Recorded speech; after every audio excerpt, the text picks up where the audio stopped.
Warning, spoilers for The Handmaid's Tale, below. If there's one constant in Gilead, it's the knowledge that life can always get bleaker. As we head into the final stretch of The Handmaid's Tale, Season 2, it's inevitable that something will go very wrong for at least one of our beloved protagonists. After months of carrying on a love affair with June, Elizabeth Moss, and helping Mayday in the process, Nick Max Minghella is taken away in a black van by two guardians. But before those final harrowing moments, a lot happens in episode 10, ominously titled The Last Ceremony. Eden, Sydney Sweeney, reaches her breaking point with Nick, and June goes into false labor, enraging Serena, Yvonne Strahovski, and later making the commander, Joseph Fiennes, feel impotent. Instead of continuing down the road of resistance and compassion, Serena heads the opposite way, aiding Commander Waterford in a brutal rape of June. This ceremony is framed as a way to induce labor, but June's loud, clear, anguished protestations lay bare just how violent and violating every ceremony in Gilead truly is. Rape in Gilead isn't about a fertility crisis. It's about power, dominance and savagery. The one brighter, but truly heartbreaking development is that June is briefly reunited with her daughter, Hannah Jordana Blake, whom she hasn't interacted with since the family was captured trying to escape to Canada. At first, Hannah is nervous around June, even resentful toward her. But eventually, the young girl breaks down, calling June "Mommy" again and wailing for her mother as her Martha whisks her away. As the episode makes clear, few things are crueler and more immoral than separating parents and children. Emma, this episode absolutely wrecked me, and not in a cathartic way like the last few have. There was no promise of revolution or suggestion that powerful women might one day rise up alongside their less powerful sisters. Watching The Last Ceremony was a deeply painful experience. I found myself asking yet again how the writers of The Handmaid's Tale got so damn prescient. Perhaps they just understand how to tap into America's darkest impulses. During a week in which our government leaders are defending a policy that indefinitely separates immigrant children from their parents at the U.S. border, The Handmaid's Tale explores the cruelty of family separations and the lasting pain these separations cause both parents and children. I know this show always feels a little too real, but I felt sick to my stomach at just how real this episode seemed. Lord, it is insane how closely this entire season has mirrored our crazy news cycle. This week, as all eyes are on the atrocities at the border, The Handmaid's Tale somehow releases an episode that brings that experience to life, of a mother being ripped away from her child. It was almost too difficult to watch. Let's start at the beginning. This episode brings the rape ceremonies back from the first season, except they are extra twisted now because the two rape victims are a lesbian who endured genital mutilation and a woman who's 9 months pregnant. This show keeps pushing the boundaries of abuse and torture. Emily's scene is first. We see her wincing in pain as her commander makes the most disgusting sounds imaginable. He, for some reason, dies raping her, and she gets one semi-satisfying moment of revenge as she stomps on his groin, but she is clearly losing any modicum of hope and resolve. June mentions Emily's child with her wife pre-Gilead to her, and she says that she's no longer his mother because they've been separated too long. This kicks off the theme of family separation that runs throughout the episode. June says, "What the fuck is wrong with you?" And it's clear that Emily has had to essentially leave her own body and detach herself from her humanity and her former identity, including her child, in order to cope with being treated like an animal. Emily had been one of the strongest, fiercest characters in the show, so to watch her become emotionally conditioned by her enslavement feels like a new low point for the Handmaids. Emma, it was a stark reminder that, the ceremonies, it feels so wrong to even call them something so sanitized rather than what they are. Ritualized rape sessions are vital tools in Gilead's system of oppression. We hadn't seen the ceremony all season, something that I didn't realize until it came up twice in this episode. I had forgotten how viscerally horrifying it is. Emily and June both struggle with the best way to cope with these unthinkable horrors. Emily oscillates between detachment, laying quietly on the bed, eyes up at the ceiling, as you mentioned, and railing against the injustices before her, kicking her rapist's limp body right in the dick. June, who has regained her inner fire, used to detach also. "You treat it like a job," she says in voiceover. "One detaches oneself, not me. Not my flesh." But she's been pregnant for 9 months and therefore spared from the ceremonies. In the interim, she's developed relationships, twisted ones, but relationships nonetheless, with both Commander Waterford and Serena. They are not strangers to her, and she is not a stranger to them. June and Serena have been enemies and frenemies and intellectual jousters and colleagues, which makes it all the more brutal to see the completely fucked up intimacy that has been built be violated so brazenly. June experiences Braxton Hicks contractions, false labor, which causes the community to go into a "baby is on the way" mode and then retreat from it. The embarrassment of beginning that ritual and then having to wait longer, while June remains in her space, is too much for Serena to bear. She is furious at June and wants her gone. Commander Waterford reaches a similar level of anger at June when she asks him to move her to her daughter's district after she gives birth.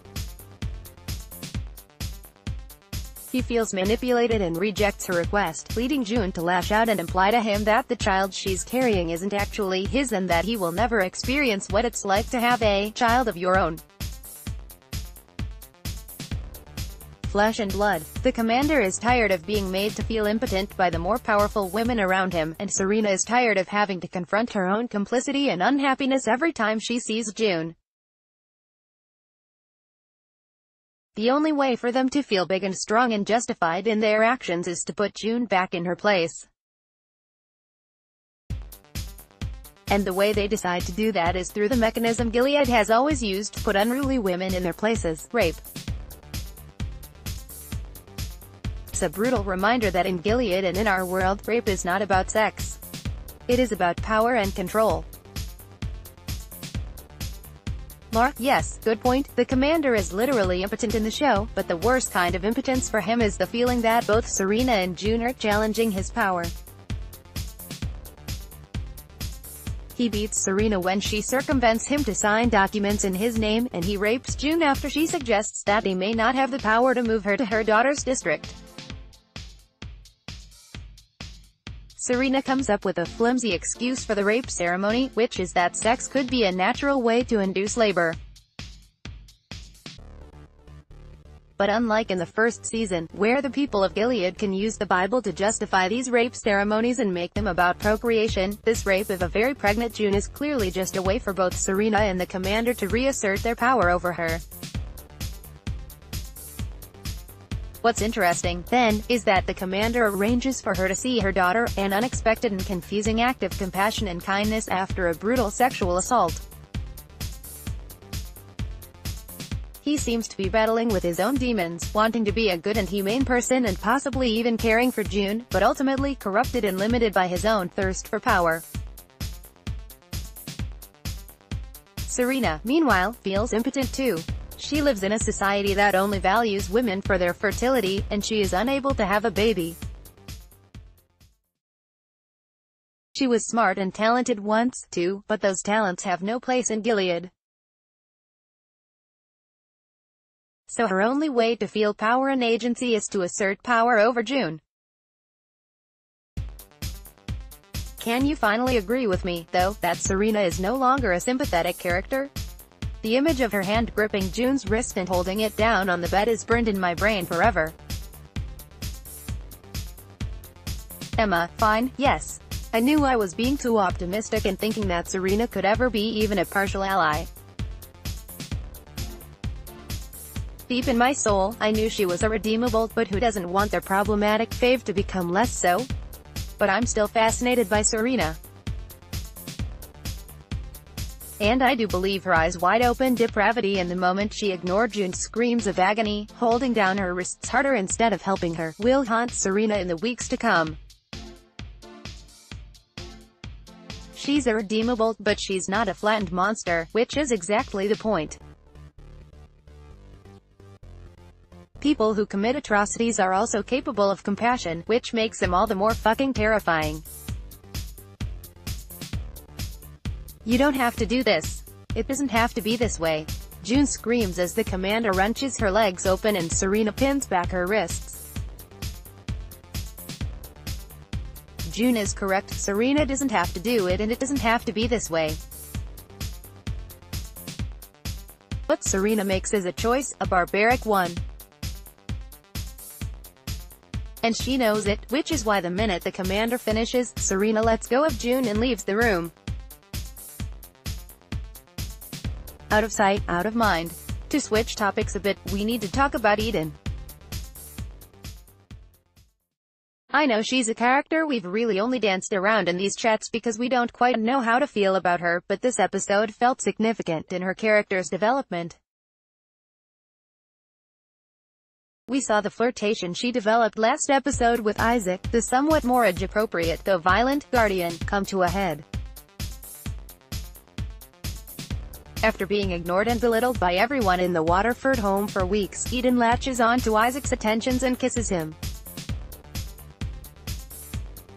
The kiss, we later learn, is her very first one. Nick sees the pair making out, and Eden freaks out when she realizes, though you get the sense that she's hoping this will maybe be the thing that makes this man, her husband, give a shit about her. But he still doesn't. You don't look at me, she says through tears. You don't touch me unless you have to. You don't kiss me. I've never been kissed until tonight. I'm your wife. You just caught me cheating on you. You should care. This moment broke my heart.